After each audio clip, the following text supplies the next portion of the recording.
Frank Ginta protects New Hampshire seniors and jobs. I'm Frank Ginta, and I approve this message.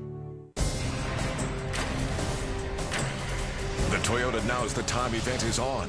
Now get best ever savings. From News 9, this is breaking news.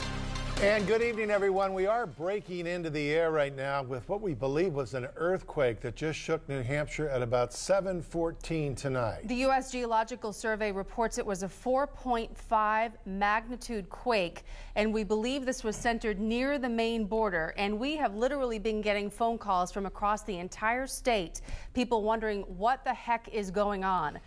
Some of the communities we've heard from: Manchester, Portsmouth, Hampstead, Concord, even Dublin, Tom. Yeah, now let's explain. The blue square that you see located below Portland, Maine, below Sebago Lake, is an area near Limerick, Waterboro, and Shapley, Maine.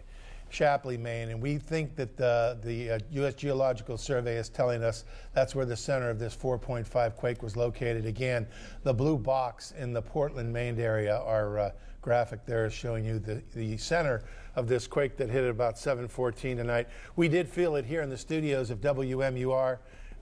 It again was a 4.6. Now they're saying a 4.6 quake that occurred at 1623 hours.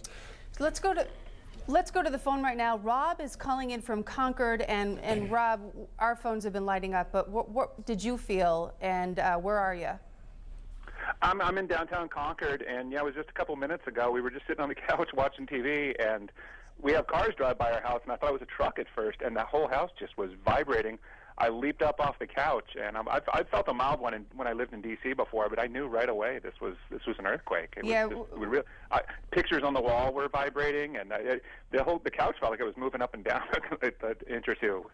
You know, I was on the phone with my son right around that time, and he yelled into the phone, "Mom, what's going on?" And then Tom yelled right down the row from where I was sitting, "Did everybody feel that?" And then immediately, within seconds, the phones just started to go wild. So it sounds like it was over in a flash, and no major damage, at least as far as where you are, right?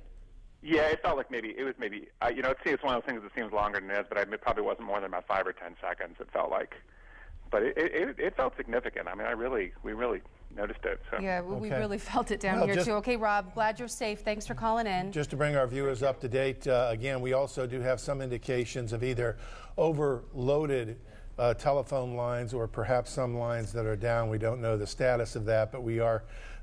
There's a lot of people trying to get on the phone right now. But to reiterate what we know, at about 7:14 tonight, there was a 4.6 magnitude earthquake located in an area just south and west of Sebago Lake, up near the Portland, Maine area. It certainly did shake much of southern and central New Hampshire. We've been getting calls from all areas tonight. You know, I think what is so inexplicable about this is we're nor'easters. We live in the Northeast, and this is not something that we're used to happening on a regular basis. And certainly when you think of an earthquake happening in the New Hampshire/Maine area, you don't think, Tom, of a 4.6 perhaps. So clearly this is something that's going to be worked out in the several hours ahead from the U.S. Geological Survey as we get a better handle at exactly where this happened and exactly where it falls in terms of fault lines or whatnot with the logistics of this area. But this is something we are certainly not used to. It alarmed a lot of our viewers out there. They were very quick to get on the phone with us and let us know that they were feeling it. And these phone calls came in from virtually almost every corner of the state. Historically, though, of course, New England is known for much more significant earthquakes than this. But, of course, it's been decades upon decades since we've had a bad one here. Again, no reports of any damage right